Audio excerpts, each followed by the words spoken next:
আসসালামু আলাইকুম, তোমাদেরকে অনেক শুভেচ্ছা। ফিল্ম ইউনিভার্সিটির পক্ষ থেকে আমরা এখানে দেখতে পাচ্ছি দুইটা সংখ্যা দেওয়া আছে আমাদের, যেটাকে বলা হয়েছে সূত্রের সাহায্যে বর্গ করো, অর্থাৎ সূত্রের সাহায্যে বর্গ নির্ণয় করো। আমরা শুরু করবো এখানে। প্রথমে আমরা 1 নম্বরটা করে দেখাচ্ছি, তারপরে 2 নম্বরটা করবো। আমরা লিখতেছি 1 নম্বর যে 996 এর বর্গ বলে আমরা এখানে একটা কমা দিয়ে এইভাবে অঙ্কটা শুরু করব। 996 স্কয়ার ইকুয়াল, আচ্ছা তো এই জায়গায় এসে আমরা এই 996 কে একটু ভাঙবো, ভেঙে এমন দিকে যাব যেখানে আমার একক, দশক, শতক, সহস্র এইসব স্থানগুলোতে শূন্য থাকলে ক্যালকুলেশন করা খুবই সহজ হয়। এককের স্থানে, দশকের স্থানে, শতকের স্থানে বা তার চেয়ে উচ্চ যেসব পর্যায়ে আছে সেই সব স্থানগুলোতে শূন্য থাকলে আমাদের ক্যালকুলেশন করা সুবিধা হয়। তো আমরা দেখতে পাচ্ছি 996 এটা অ্যাপ্রক্সিমেটলি 1000 এর কাছাকাছি একটা নাম্বার, অর্থাৎ 1000 এর কাছাকাছি একটা সংখ্যা। তো সেই অনুযায়ী আমরা এটাকে 1000 এর সাহায্যেই ভাঙবো। তো 1000 মাইনাস 4, 1000 মাইনাস 4। তো এইভাবে বললাম, অনেকজনের মনে হতে পারে যে আমি এটা 900 প্লাস 96 কেন লিখলাম না। তো সেই ক্ষেত্রে হয় কি, 900 প্লাস 96 লিখে আমাদের যে এই যে বি পজিশনে যে সংখ্যাটা থাকবে সেটা কিন্তু 96, সেটাও একটা যথেষ্ট বড় সংখ্যা।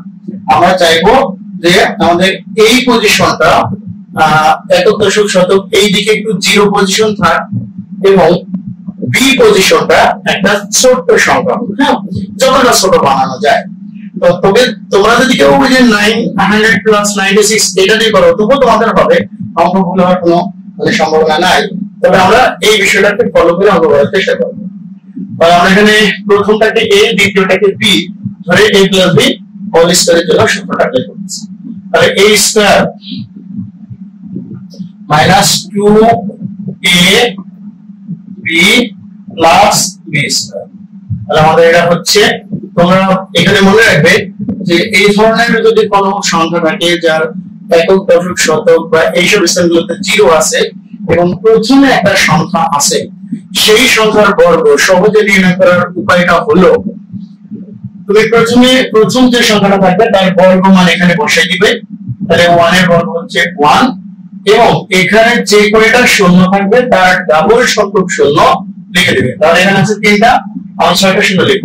1 2 3 4 5 6।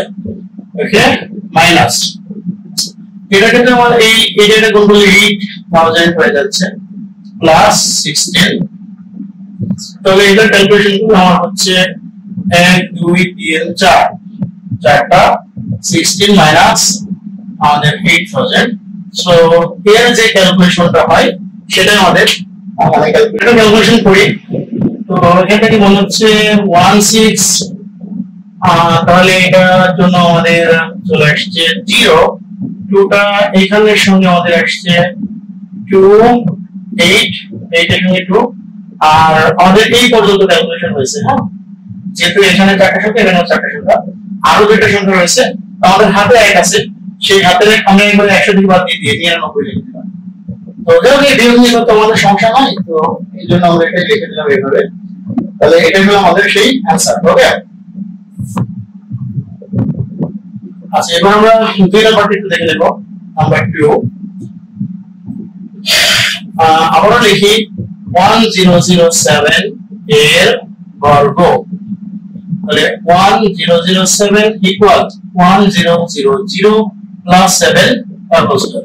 আমি তোমাদেরকে আগেই বলছি, তোমাদের সর্বোচ্চ চেষ্টা থাকবে যে এই বি পজিশনের সংখ্যাটাকে যত ছোট বানানো যায় ছোট বানাইতে হবে এবং এ পজিশনের যে সংখ্যাটা আছে সেটাকে ডান পক্ষে, অর্থাৎ একক, দশক, শতক, সহস্র এইসব স্থানে যতটা জিরো রাখা যায় সেই জিরো আকারে রাখতে হবে।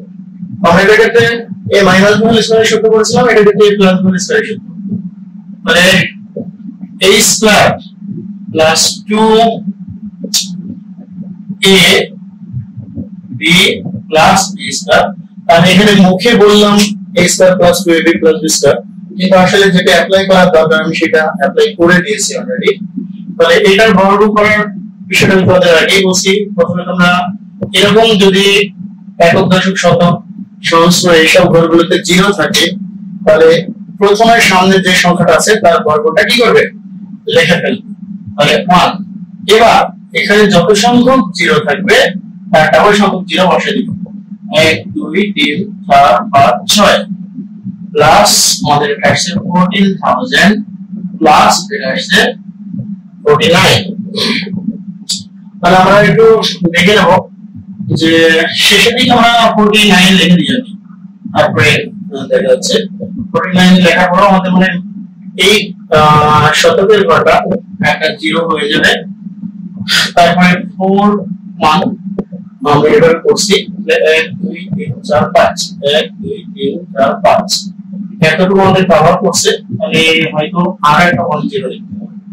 এই সবগুলো তো আসলে কোনো ক্যালকুলেটর করতে পারবো বা সাধারণ করে যোগ, এগুলো নিয়ে আসলে আমাদের ওইভাবে কথা বলা আর নেই কিছু। তো এটাই হলো আমাদের সেই রেজাল্ট।